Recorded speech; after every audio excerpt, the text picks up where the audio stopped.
오늘 읽으신 본문 누가복음 우리 2장 8절로 14절 본문을 중심으로 큰 기쁨의 좋은 소식 예수 그리스도라고 하는 제목으로 하나님 말씀을 증거하도록 하겠습니다. 오늘은 성탄절입니다. 크리스마스라고도 하지요. 성탄절이라고 하는 그런 단어는요, 사전적인 의미로서 성스러운 사람의 탄생을 축하하는 명절이다, 뭐 이렇게 이야기도 합니다. 우리가 뭐 예수님 생신이라고도 얘기를 하고요. 공식적인 명칭으로는요, 기독 탄신일이다. 예수님을 다른 말로 기독이라는 표현을 쓰죠. 기독 탄신일이라고도 하는데요. 여호와 증인을 제외한 기독교에서는 매년 12월 24일부터 다음해 1월 6일까지 예수의 탄생을 축하하는 명절로 기념을 하고 있는데요. 주로 기독교 문화권 영향력이 강한 나라에서 12월 25일을 성탄절이라고 하고, 또 과거에 그런 기독교 국가들의 식민지였던 그런 나라들, 그래서 기독교 문화의 영향력이 강한 이런 동남아의 필리핀이라든지 혹은 싱가포르, 인도네시아, 홍콩, 마카오 등에서 이 공휴일로 지정되어 있고요. 어쨌든 기독교 문화권이 아닌 동북아시아에서 대한민국이 유일하게 공휴일로 지정되어 지키고 있습니다. 그러니까 다시 말하면 일본 같은 경우나 중국 같은 경우는 이날이 휴일이 아니겠죠. 대표적 공휴일로 지키는 나라는 뉴질랜드나 독일 혹은 미국, 영국과 같은 서구 나라들이 있습니다. 우리나라는요, 미국이 우리나라를 이렇게 군정하던 그런 시대에 정부 수립 후에 1949년 6월 4일에 대통령령인 관공서의 공휴일에 관한 규정에서 이 날을 기독 탄신일로 정하여 지키고 있는데요. 그 당시 기독교 인구가 3%밖에 되지 않았다고 그래요. 그래가지고 나중에 이 불교에서도 왜 기독교만 그렇게 해가지고 탄신일을 그렇게 하느냐, 그래서 석탄일도 이제 공휴일로 정하게 되었다, 뭐 이렇게 그런 말이 있는데, 어쨌든 기독교는요, 크리스마스는 기독교에서 부활절 다음으로 가장 중요한 명절이자 교회력 절기인데요. 교회에서는 크리스마스 전 4주 동안 예수님이 세상에 오실 것을 기대하는 대림절 혹은 강림절, 대강절로 이렇게 지키고 있지요. 그래서 크리스마스는 여러분 아시다시피 크라이스트, 예수님을 얘기한 크라이스트와 마스라고 하는 그 단어의 합성어입니다. 그래서 크라이스트와 맞서있는데, 크라이스트는 그리스도라는 뜻이고요. 마스는 원래 예배 혹은 뭐 미사, 뭐 잔치, 뭐 이런 의미가 있는데요. 원래 마스, MASS에서 S가 하나 떨어져 나가서 여러분 크리스마스 이렇게 되어서, 이거를 우리말로 번역하면요, 그리스도 예배의 날, 또 우리를 구원해 주신 구세주를 위한 예배의 날 이렇게 되고요. 성탄절이 되면 각계각층에서 성탄 메시지를 발표하고, 국가에서는 성탄절 죄수 석방 사면을 실시하기도 하는데요.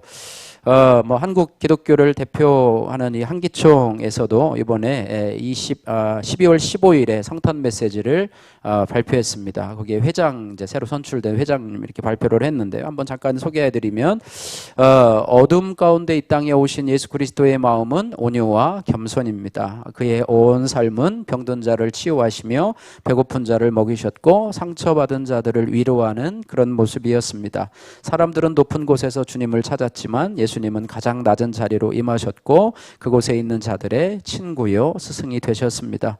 오늘의 대한민국 현실은 대화보다는 대결, 양보보다는 쟁취, 이웃보다는 나 혹은 내 가족이 먼저인 세상임을 보게 됩니다. 나보다 남을 낮게 여기며 한 사람이라도 더 품고자 하는 온유의 마음, 겸손의 마음을 잃어버렸기 때문일 것입니다. 누군가가 오른편 뺨을 치면 왼편도 돌려댈 수 있고, 누군가 억지로 오리를 가게 하면 그 사람과 심리를 동행할 수 있는 모습이 예수님의 삶입니다. 힘으로는 이길 수 있어도 사람의 마음을 얻는 하나됨은 이룰 수가 없습니다. 온유하고 겸손한 자들이 사람들의 마음의 땅을 얻을 수 있으며, 진정한 승리는 중간에 막힌 담을 헐고 화합하고 화목할 때 얻을 수 있습니다. 우리는 낮은 곳으로 임하신 그리스도를 볼 수 있어야 되고, 그의 마음을 마음을 닮아가야 합니다. 주님께서 주신 사랑의 짐을 나 또한 함께 질 때 온전한 사랑을 이룰 수 있고 사랑의 실천을 통해 우리는 참된 이웃이 될 수 있습니다. 평안히 가라, 덥게 하라, 배부르게 하라라는 말이 아닌 필요에 따라 일용할 양식을 나누는 그리스도인이 되어야 될 것입니다 라고 하면서 이 한기총 회장이 성탄 메시지를 아마 다른 각계각층에서도 아마 성탄 메시지를 전했으리라고 생각이 됩니다. 그래서 오늘 이 본문을 통해서요, 오늘 본문의 말씀은 이 밤에 밖에서 양을 치던 목자들이 천사를 통해서 전하여 들은 구주 탄생 소식인데요, 이것을 통해서 우리가 성탄의 의미, 또 성탄의 주인공으로 오신 예수 그리스도의 의미를 다시 한번 살펴보기를 원합니다. 8절에서 12절 말씀을 저희들 읽으셨는데요, 특별히 목자들이 밤에 자기 양을 칠 때, 오늘 얘기하면 이제 야간 작업을 하는 거죠. 밖에서 양을 칠 때에 주의 천사가 곁에 서고 주의 영광이 그들을 두루 비추며 목자들은 크게 무서워합니다. 그럴 때 10절에 천사가 목자들에게 이렇게 얘기를 합니다. 오늘 10절 말씀 10절 말씀 같이 한번 읽겠습니다. 10절 같이 읽습니다. 천사가 이르되 무서워하지 말라. 보라, 내가 온 백성에게 미칠 큰 기쁨의 좋은 소식을 너희에게 전하노라. 그렇게 하면서 큰 기쁨의 좋은 소식, 특별히 온 백성에게 미칠 큰 기쁨의 좋은 소식을 전하노라. 목자들이 밤에 양을 치면서 졸리기도 하고 춥기도 하면서 그 소식을 들으면서 온 백성에게 미칠 큰 기쁨의 좋은 소식이 도대체 뭐야? 라고 아마 얘기를 했을 것인데요, 그것이 11절 말씀에 계속된 그런 말씀입니다. 11절 12절 말씀 같이 한번 읽겠습니다. 11절 12절 오늘 다윗의 동네에 너희를 위하여 구주가 나셨으니 곧 그리스도 주시니라. 너희가 가서 강보에 쌓여 구유에 뉘어 있는 아기를 보리니 이것이 너희에게 표적이니라 하더니, 11절에 오늘 다윗의 동네에 너희를 위하여 구주가 나셨으니 곧 그리스도 주시니라. 이 말을 듣고서도 아마 이들은 의아해 했을 것입니다. 그래서 어쩌라고, 그리스도가 나셨는데 우리 어떡하라고 그랬는데, 이제 구체적으로 얘기를 해요. 너희가 가서라고 얘기를 합니다. 그 자리에 있던 이 양치는 사람들에게 너희가 가서 직접 다윗의 동네에 태어난 구주 그리스도를 확인해라 라고 하는 그런 말이죠. 그래서 12절에 너희가 가서 강보에 쌓여 구유에 두인, 강보는 오늘날로 얘기하는 포대기 정도, 우리나라에서 쓰는 포대기 정도죠. 강보에 쌓여 구유에 누워 있는 아기를 보리니 이것이 너희에게 표적이니라 하더라. 이렇게 말씀을 해주고 있습니다. 어쨌든 천사들이 전하여 준 큰 기쁨의 좋은 소식은 다윗의 동네에 온 백성을 위해서 구주가 나셨다, 이 기쁨의 소식이라고 하는 것입니다. 우리가 성탄을 우리가 기뻐하고 즐거워하고, 어제 보니까 많은 사람들이요, 식당에 또 카페, 그죠? 식당 아니면 카페 또 다른 곳에 이렇게 가는데, 어쨌든 분주하게 그런 것은 아마 인류의 마음 속에, 예수님을 믿지 않던 간에 인류의 마음 속에 이렇게 큰 기쁨의 좋은 소식이 왔기 때문에 마음속에 그러한 어떤 인간 본연의 어떤 그런 기쁨의 그런 것들이 있지 않은가, 이렇게 생각이 되봅니다. 그죠? 유명한 제과점에도 보면은 성탄 케이크 산처럼 쌓여가지고 미리 예약을 받는다는 둥 이렇게 하면서 예수님의 탄생을 축하하는 그런 모습을 보게 되는데요, 하나님이 온 인류를 위해서 아들 예수 그리스도를 이 땅에 보내주신, 그래서 구주 예수 그리스도가 이 세상에 오신 큰 기쁨의 좋은 소식이라 이렇게 말씀하고 있는 것입니다. 그러면 왜 예수님께서 이 땅에 오신 소식이 온 백성에게 미칠 그런 큰 기쁨의 좋은 소식이 될까요? 우리가 그것을 세 가지로 살펴보기를 원합니다. 예수 그리스도가 이 땅에 오신 소식이 큰 기쁨의 좋은 소식인 이유는 첫 번째, 하나님께서 육신을 입고 이 땅에 오셨기 때문이라고 하는 것입니다. 요한복음 1장 1절 처음 보시면은 태초에 말씀이 계셨는데 말씀이 계시니라. 이 말씀이 하나님과 함께 계셨으니 이 말씀은 곧 하나님이시니라. 그러니까 말씀이 곧 하나님이시라 이렇게 말씀을 하고 있습니다. 그리고 그 말씀으로 뭐를 하셨죠? 천지를 창조하시고 말씀만이 그것대로 이루어져서 6일 동안 천지 창조가 이루어졌는데요. 근데 그 말씀이 곧 하나님이시고 또 그 말씀으로 우주 만물을 창조하셨는데 그 말씀 되신 하나님께서 요한복음 1장 14절에 이 땅에 오셨다 이렇게 말씀하고 있습니다. 요한복음 1장 14절에 보니까 한번 따라해 보실까요? 말씀이 육신이 되어 우리 가운데 거하심에 할렐루야. 그 천지를 창조하시던 말씀 되신 하나님이 육신이 되어서 우리 가운데 거하셨다 이렇게 말씀하고 있습니다. 그랬는데 그 뒤에 뭐라고 그러냐면 우리가 그 영광을 보니 아버지 독생자의 영광이요 은혜와 진리가 충만하더라. 요한복음 1장 18절에 본래 하나님을 본 사람이 없으되 아버지의 품속에 있는 독생하신 하나님이 나타내셨느니라. 독생하신 하나님은 곧 예수 그리스도를 의미하고 있습니다. 그래서 그 우주 만물을 말씀으로 창조하신 하나님께서, 그죠? 한 사람도 본 적이 없는 그 하나님께서 육신을 입고 이 땅에 동정녀 마리아의 몸을 통해서 이 땅에 태어나셨다라고 하는 사실을 우리가 기억해야 됩니다. 하나님께서 이 땅을 방문하셨다.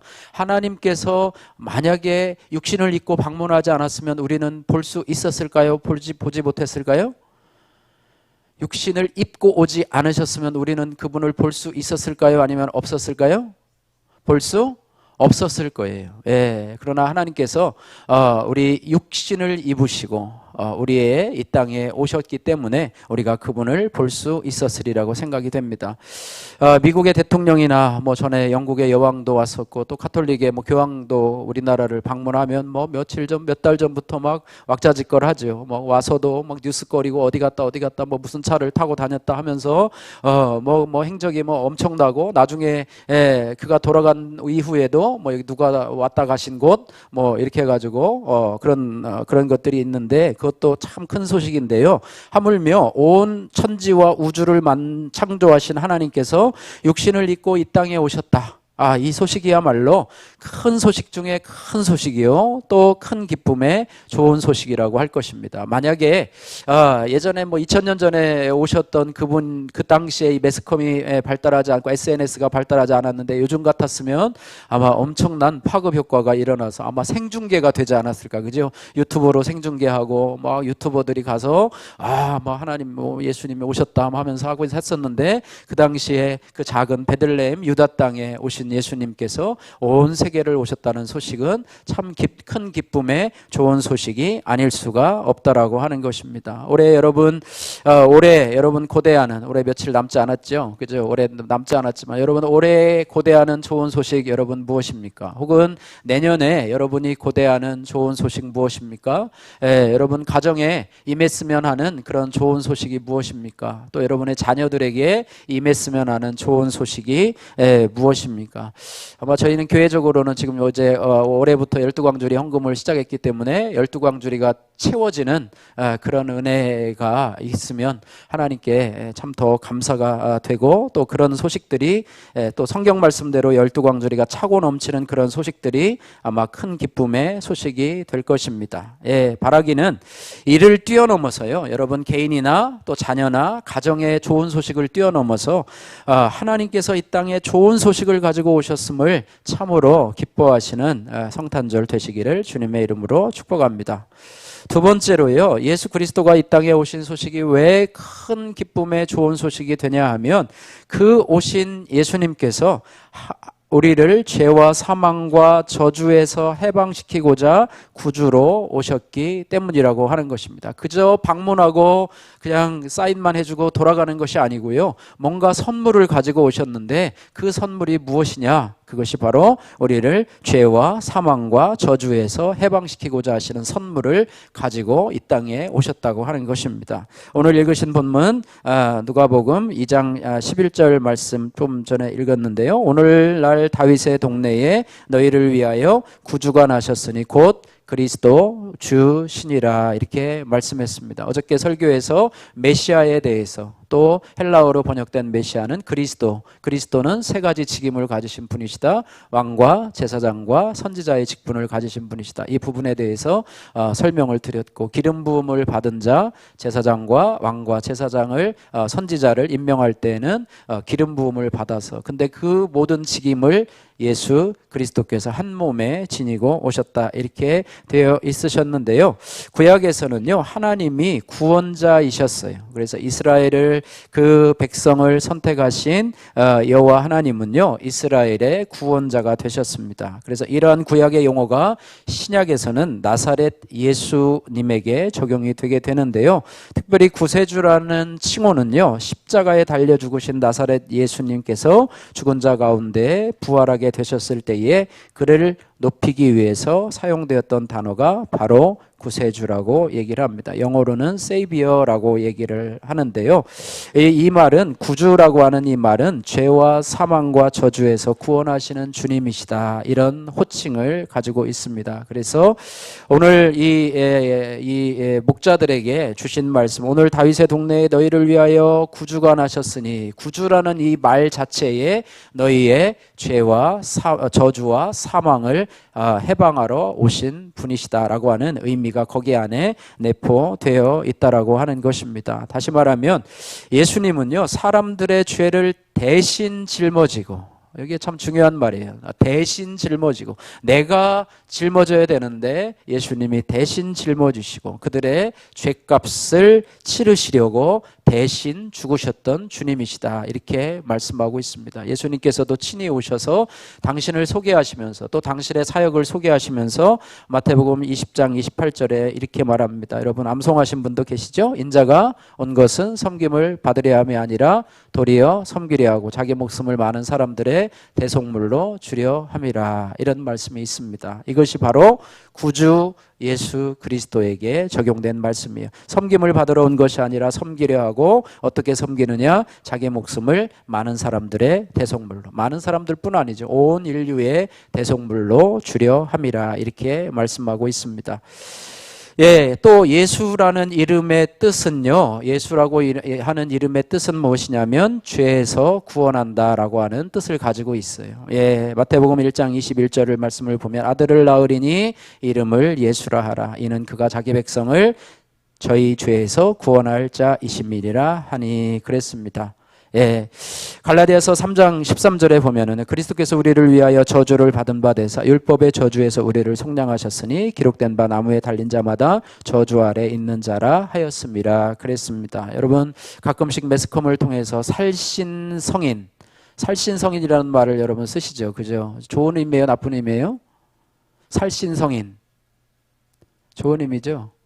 자신의 한 몸을 바쳐서 뭐 다른 사람을 생명을 구했다든지 이럴 때 살신성인이라고 이야기를 하죠. 뭐 불우유돕기 한다고 해서 뭐 100만 원 헌금했다, 헌금 뭐 이렇게 해가지고 이렇게 사랑의 열매 땄다고 살신성인했다, 그런 말은 안 하죠, 그죠? 네, 그렇게 하는데요.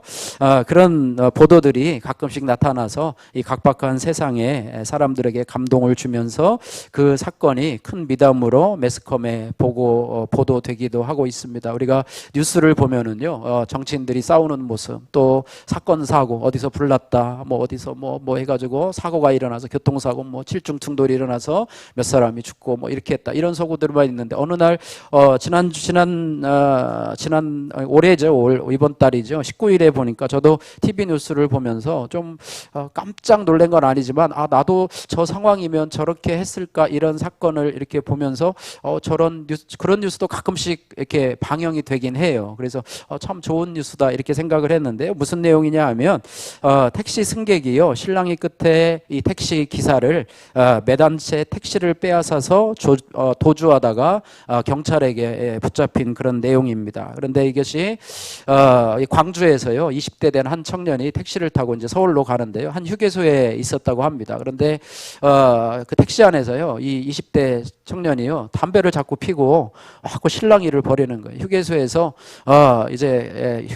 그 운전 기사를 밀쳐내고 내고 자기가 택시를 빼앗은 거예요. 그런데 그 택시 기사가 그걸 뺏기면 안 되잖아요. 그래서 매달려 가지고 하는데 조금 이제 운전하다가 매달려 가다가 화면을 보니까 그 택시 기사가 이제 떨어진 채 이제 막 도망가는데 그 뒤에서 그 광경을 보고 있던 두 사람이요, 그거를 쫓아갑니다. 고속도로를 향해서 가는데 한 40분 정도를 쫓아가고, 또 옆에 있는 한 사람은 경찰에게 신고를 해서 한 40분 정도를 추격을 하다가 이제는 그 20대 청년을 잡은 그런 사건이 발생을 했는데요. 그래서 이 기자가 어떻게 이렇게 그런 좋은 일을 하게 됐냐고 물으니까 이런 인터뷰를 하더라고요. 제가 가만히 보니까 이 도주의 느낌이 들더라고요. 바로 차에 타고 따라갔죠.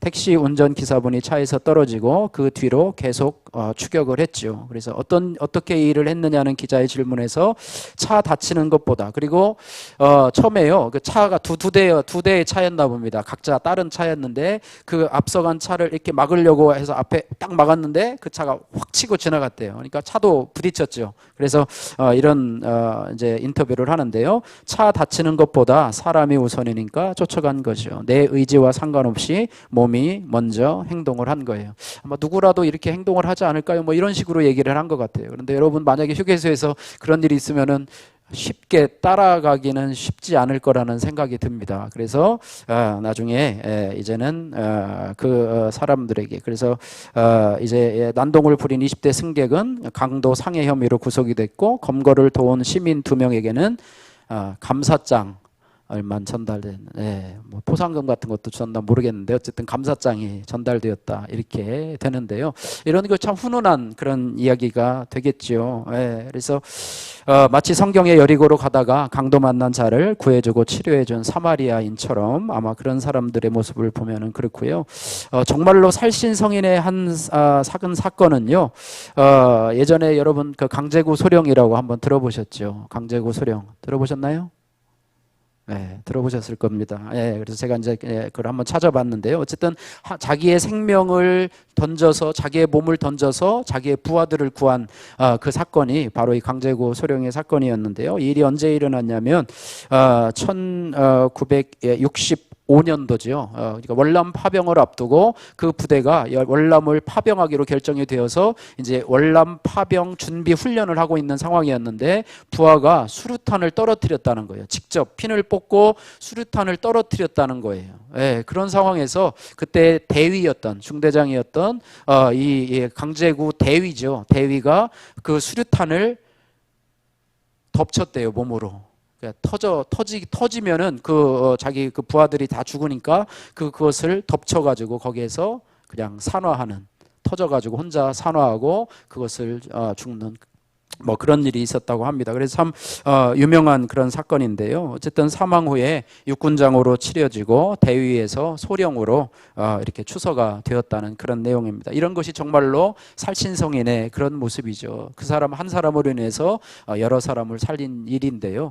참 이런 것들도 참 중요한 일인데, 오늘 큰 기쁨의 좋은 소식으로 오신 예수님은 그 한 분의 죽음으로 인해서 온 인류를 살릴 길을 열어놓으셨다고 하는 것입니다. 온 인류의 죄와 사망과 저주를 짊어지고 그분이 혼자 십자가에 못 박혀 죽으셨다는 것, 이것은요 사람으로서는 할 수 없는 일이고, 사람이 그렇게 해도 온 인류를 살릴 수 있는 그런 일은 할 수가 없다라고 하는 것입니다. 로마서 5장 17절 19절의 현대인 성경인데요. 여러분 잘 읽어보십시오. 한 사람이 지은 죄로, 아담의 범죄죠. 한 사람이 지은 죄로 죽음이 사람을 지배하였으나 하나님의 풍성한 은혜와 의의 선물을 받는 모든 사람들은 한 분 예수 그리스도를 통해서 생명을 얻게 되었습니다. 그래서 한 사람의 범죄로, 아담의 범죄죠. 한 사람의 범죄로 모든 사람이 죄인이라는 판정을 받게 된 것처럼, 한 사람의 의로운 행동, 예수 그리스도의 의로운 십자가 행동으로 모든 사람이 의롭다는 인정을 받아서 생명을 누리게 되었습니다. 한 사람이 순종치 않음으로, 이거 아담이죠. 많은 사람이 죄인이 된 것 같이 한 사람의 순종으로, 예수 그리스도의 순종이죠, 많은 사람이 의롭게 될 것입니다. 할렐루야.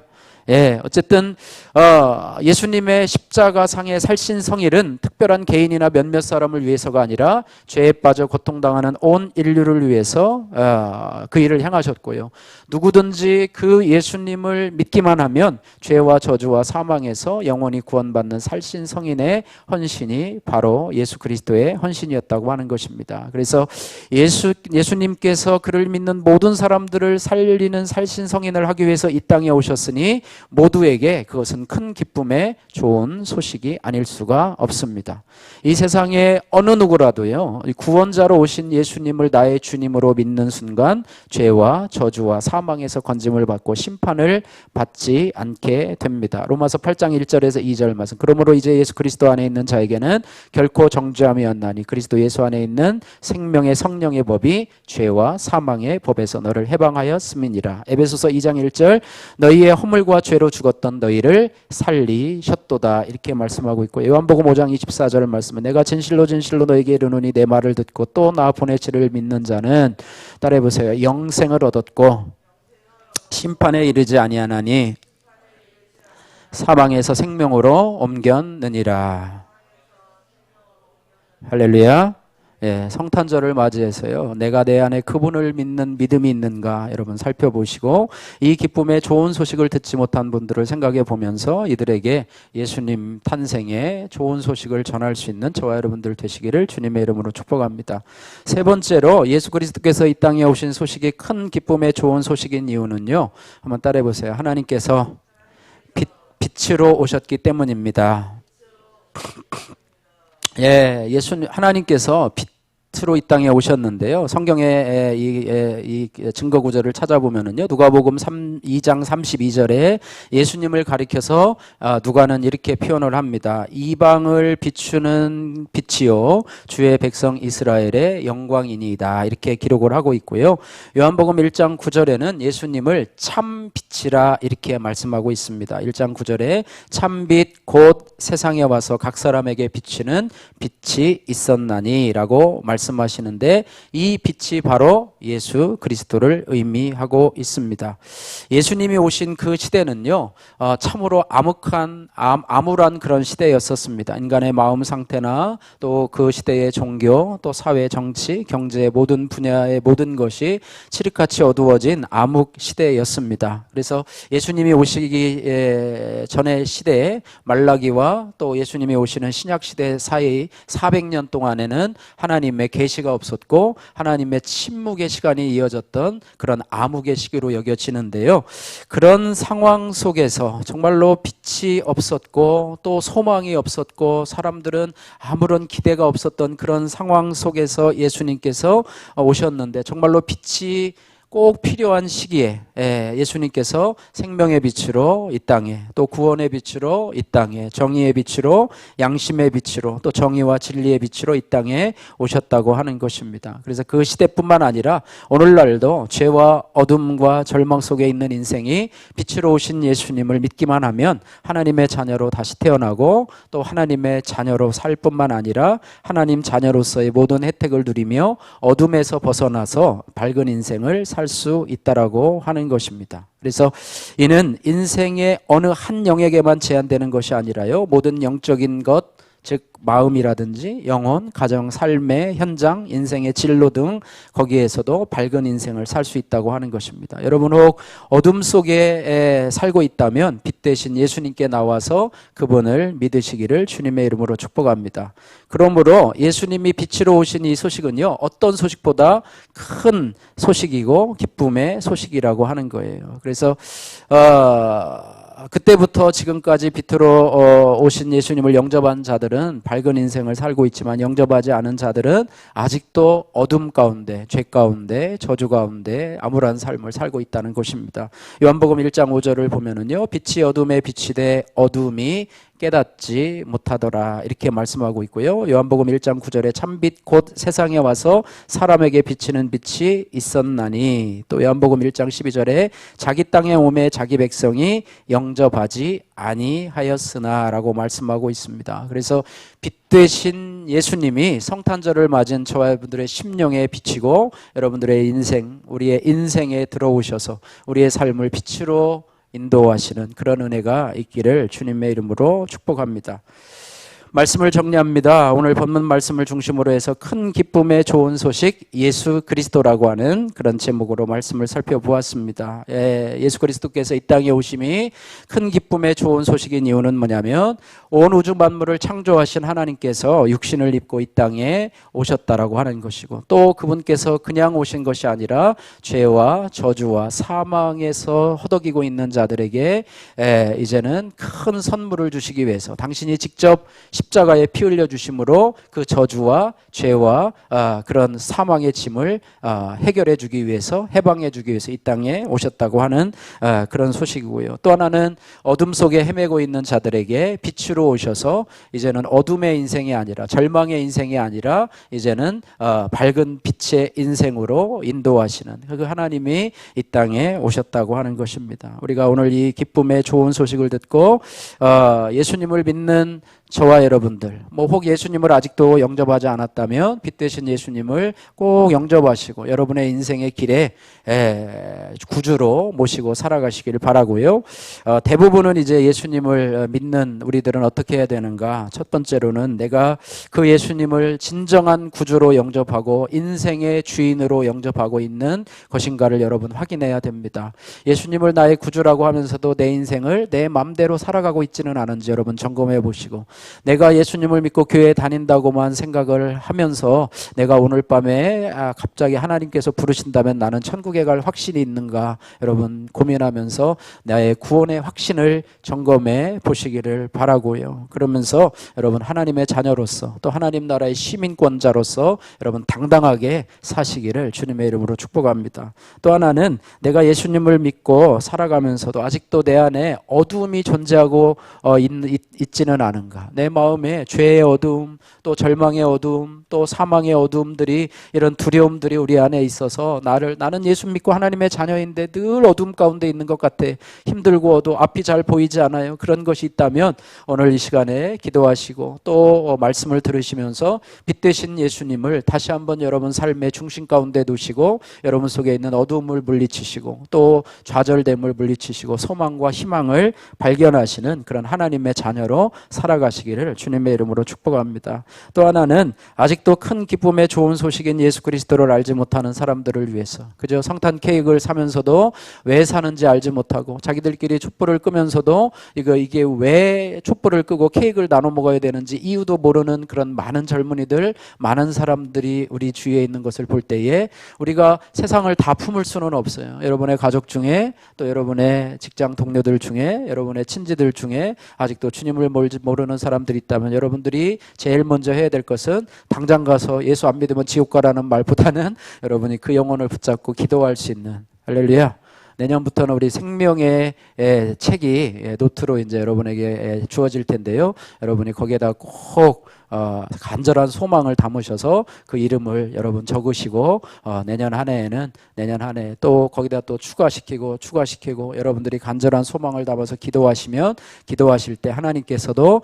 그 영혼들을 생명책에 기록하게 될 줄로 믿습니다. 나만 천국 가면 안 되잖아요. 그죠? 나만 천국 가면 안 되잖아요. 가족들이 그럴 거 아니에요. 지옥에 가서 왜 너만 천국 갔니? 너만 왜 교회 다니고? 나도 좀 같이 가자고 얘기를 하지. 왜 너만 천국 갔니라고 원망의 소리를 듣지 않도록.